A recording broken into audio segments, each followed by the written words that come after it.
My name is Sophie, and at 30 years old, I still can't believe how naive I was. My boyfriend told me, I'm in witness protection.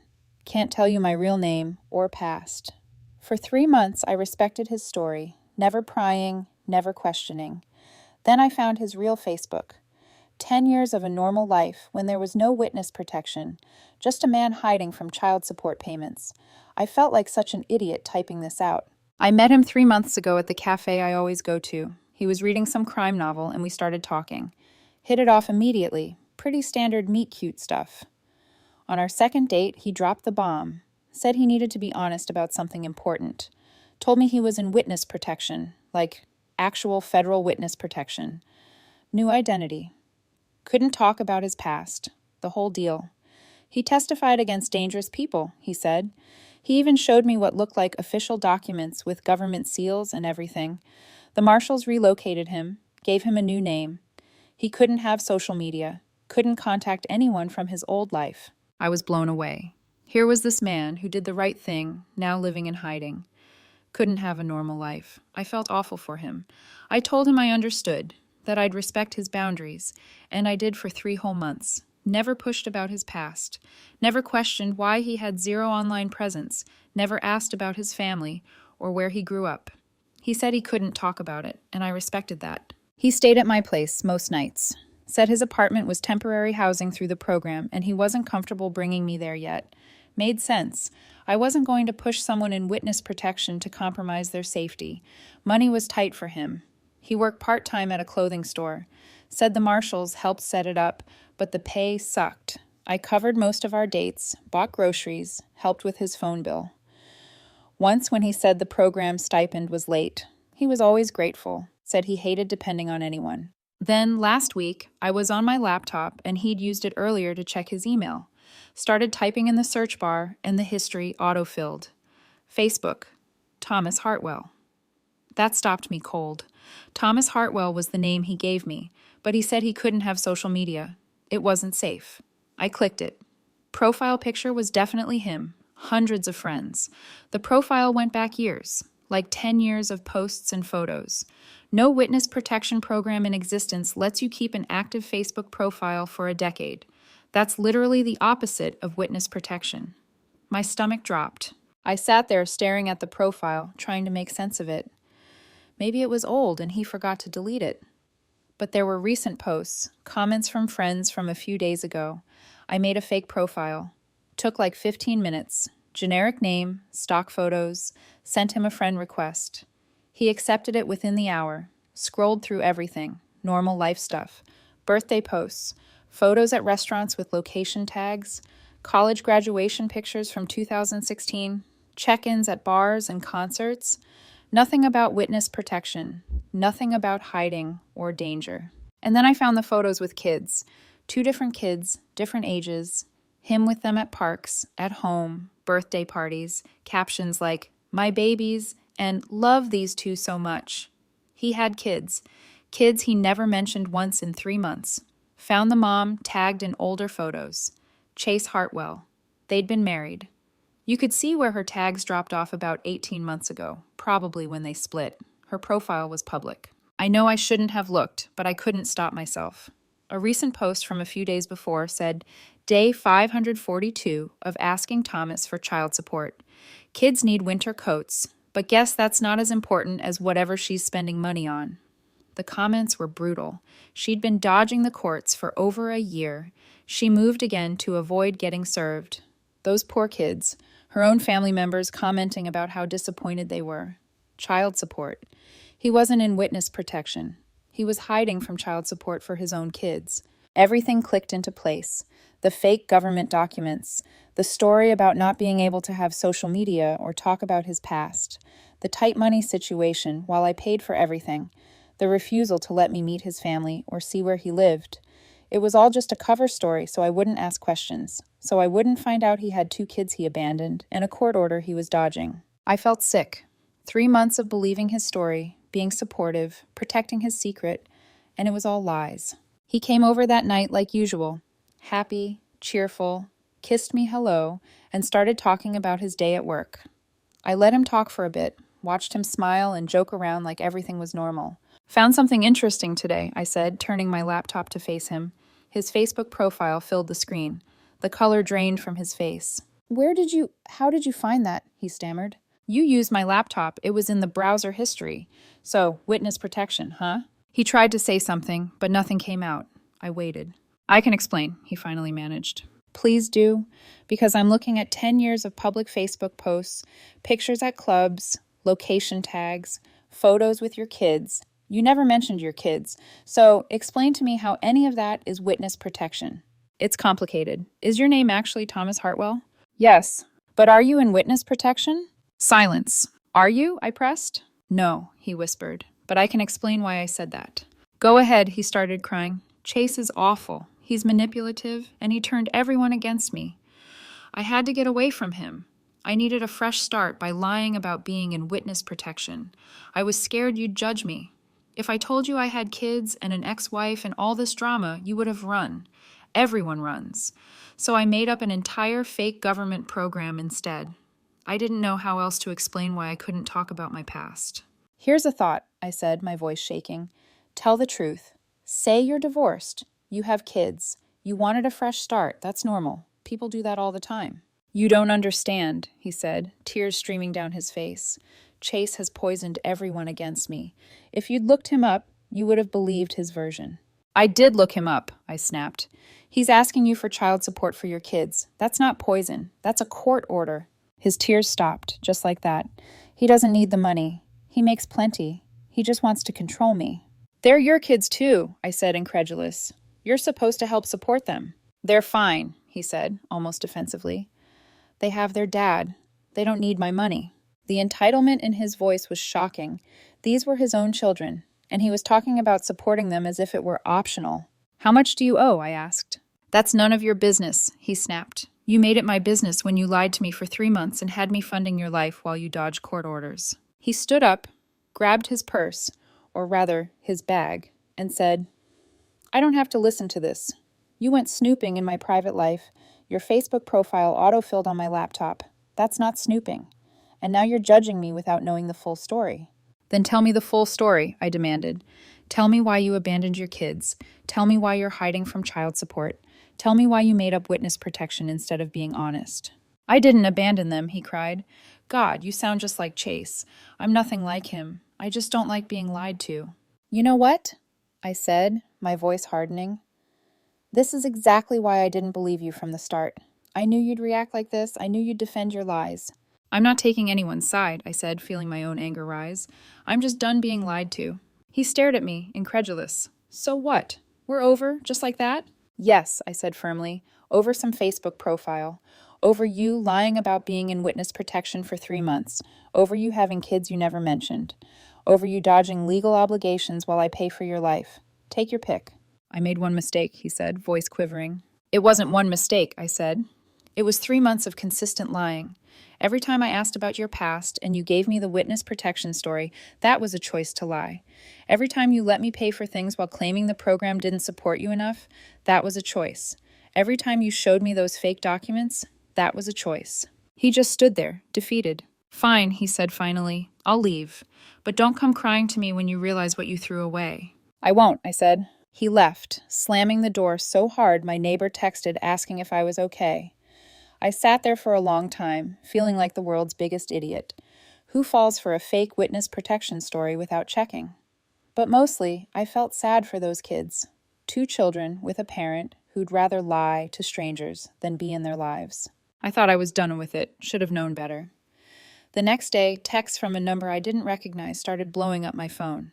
We need to talk. You're being unreasonable. I can explain everything if you just listen. I ignored them. She kept trying, different numbers, same message. You're overreacting. This isn't fair. We can work through this. Then he showed up at my apartment. I was home. He knew it. My car was right there in the lot, but I didn't answer. He knocked and called through the door for like 20 minutes. Sophie, please, we need to talk like adults. You can't just ignore me. Pretty sure I could, and I did. My friend Jake was over that night and heard the whole story, just shook his head. Man, that's wild. Fake witness protection? Who even thinks of that? Apparently, someone avoiding a lot of questions. Are you going to get dragged into his court stuff? Jake asked. How would I? I said. I didn't know him when he ducked the court orders. I'm just the person he lied to. Famous last words. A few days later, I got a call from an unknown number. Sophie, the voice said, aggressive from the start. Who is this? Brittany, his best friend. We need to talk about what you did. What I did? Yeah. How you went through his private stuff, accused him of all this insane crap, dumped him out of nowhere. What's your problem? She explained everything. The witness protection thing was just because he was scared to tell me about his past. And the kids were fine with their dad. He has plenty of money, so lying for 3 months is okay if you're scared.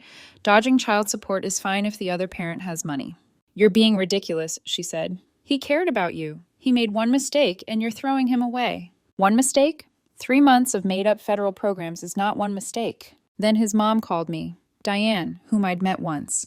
He said the program allowed limited family contact for his new identity. Sophie, honey, she started all sugar and sympathy. I know he made some mistakes, but he's been through so much. Chase was terrible, controlling, mean. He had to escape by abandoning his kids. He didn't abandon them. Sometimes parents have to make hard choices, the hard choice to dodge court orders and lie about witness protection. He was scared. He thought if you knew about the divorce and the kids, you'd see him as damaged. So instead of being honest, he invented a fake government program.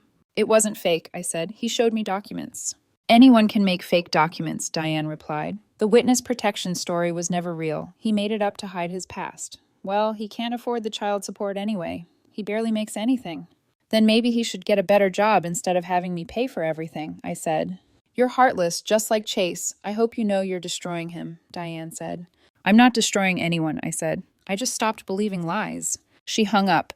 The entitlement from these people was unreal. They actually believed he was the victim, that lying was justified, that avoiding legal responsibilities was acceptable, that I was the bad guy for calling it out. Then came the email from his personal address.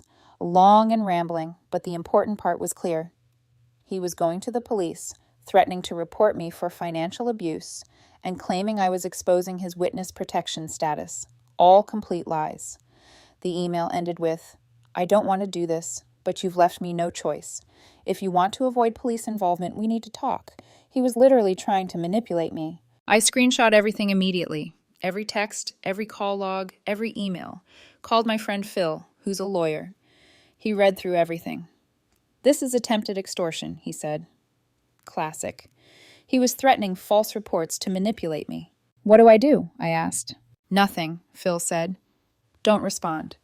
If he actually files a police report, show them all this. The Facebook screenshots, the ex-husband's posts about child support, the timeline showing he lied for 3 months, the email threatening false reports. He'll bury himself. Document everything, but don't engage. So I waited. Every text he sent threatening the police, I screenshot and forwarded to Phil. Every voicemail saved, every email documented. He kept escalating. I'm filing tomorrow if you don't respond. Then fine. He filed. 2 cops showed up at my door last week. My heart was in my throat when I opened the door. Even though Phil said everything would be fine, having police at your apartment is terrifying. Sophie Morrison? One officer asked. We need to ask you some questions about a complaint we received. They explained that he had filed a report claiming I'd financially abused him and threatened his safety, that I had used his witness protection status to control him. I showed them everything. The Facebook screenshots, the ex-husband's posts about child support, the timeline of lies, the email threatening false reports. The older officer's face changed as he read through it. So he's not actually in witness protection? The younger cop asked. No, I said. He made it up, used it to explain why he had no social media and couldn't talk about his past. Really, he was just hiding from child support. They asked more questions. How we met, how long we dated, when I found out. I answered everything. Showed them my bank statements proving I paid for things voluntarily, not controlling him. Showed them all the documented threats. We'll follow up with him, the older cop said. But based on what you've shown us, his claims don't hold up. You might want to consider a restraining order if the harassment continues. They left. I called Phil immediately. Told you, he said. He tanked his own complaint. Now we have documentation that he filed false reports. That's a criminal offense. I felt relieved, but also exhausted. I thought it was over. The next day, he texted from yet another new number. Hope you're happy. Cops treated me like a criminal. This is your fault. Blocked. Screenshot sent to Phil. Then he found my mom on Facebook. My mom, who I'd barely mentioned, sent him a long message about how I'd destroyed his life and abandoned him when he needed me most. I called my mom, confused. "Who's he?" I asked. "He sounds unstable. Stay away from him," she said. I was trying. He kept finding new ways to contact me. If he messaged again, I planned to tell him exactly where to go. But the real turn came when his ex-husband found me. Chase messaged me on Facebook. "Hey, heard through some mutual friends you dated him recently. He's been dodging child support for 18 months. Courts are trying to find him. If you know where he's staying or working, it would help my kids get what they're owed." I messaged him back. We ended up on the phone for over an hour. The whole story was worse than I thought. He had left Chase about 2 years ago. Just packed up one day while Chase was at work and disappeared. Left their kids with her mom and never came back. Never called. A few check-ins at first, then nothing. Over a year since he'd spoken to them. Chase had full custody, filed for child support. He'd been running ever since, moving every few months to avoid being served. He owed over $15,000 in back support now, plus ongoing monthly payments he never made once. "The witness protection story is new?" I asked. Chase actually laughed. Creative.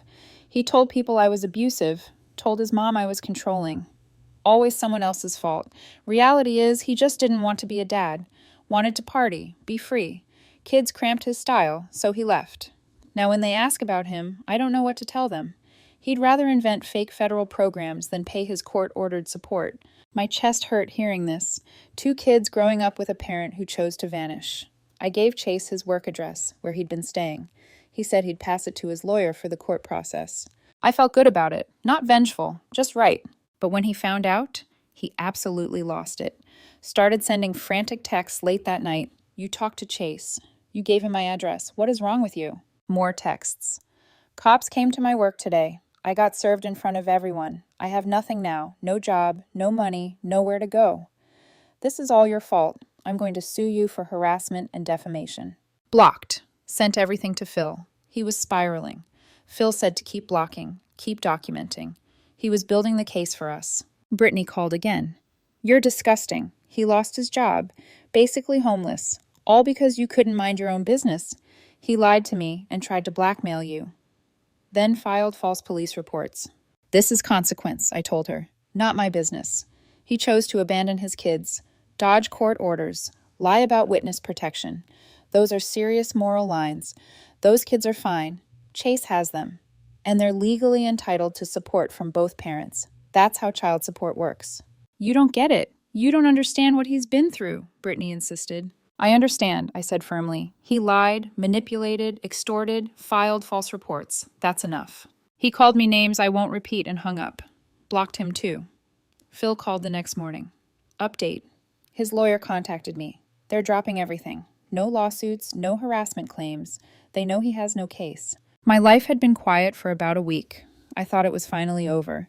Then Diane called me yesterday. Her voice was different, pleading instead of angry. "Sophie, please, I'm begging you, let this go. He's staying with me. He has nothing left. No job, no apartment. He's destroyed." "I didn't destroy him, Diane," I said calmly. "He did this to himself. He made bad choices." "Does he really deserve to lose everything?" she asked. "He abandoned his children, lied about federal witness protection, tried to blackmail you, filed false police reports. What should the consequence be?" "A slap on the wrist?" I asked, incredulous. "He's my son," Diane said. "I'm watching him fall apart. And Chase is watching his kids grow up, wondering why their parent doesn't even care enough to pay court-ordered support. The money isn't that much. Maybe you could work something out privately." "That's not how it works," I said firmly. "He had 18 months to work something out. He chose to run. Now it's in the courts. I'm not telling Chase anything. His kids deserve their support for the sake of the children." "Please," Diane pleaded. "For the kids' sake. He should pay his obligations. That's what's actually good for them." She hung up. That morning, I received a final email from him. "I hope you're satisfied. You won. I lost my job, my apartment, everything. Court's in 2 weeks, and I have to face all of this because you couldn't mind your own business. I'll be paying for your vindictiveness for years. Hope it was worth it." I read it twice, deleted it, and didn't respond. This was never about revenge. I hadn't set out to ruin him. I just stopped participating in his lies. Stopped protecting him from the consequences of his actions. He chose to abandon his children. chose to dodge court orders, chose to lie about witness protection, chose to try blackmail when caught, chose to file false reports. Every consequence he was facing was directly from his choices. Chase texted me yesterday. Court date set. Lawyer says he can't dodge it this time.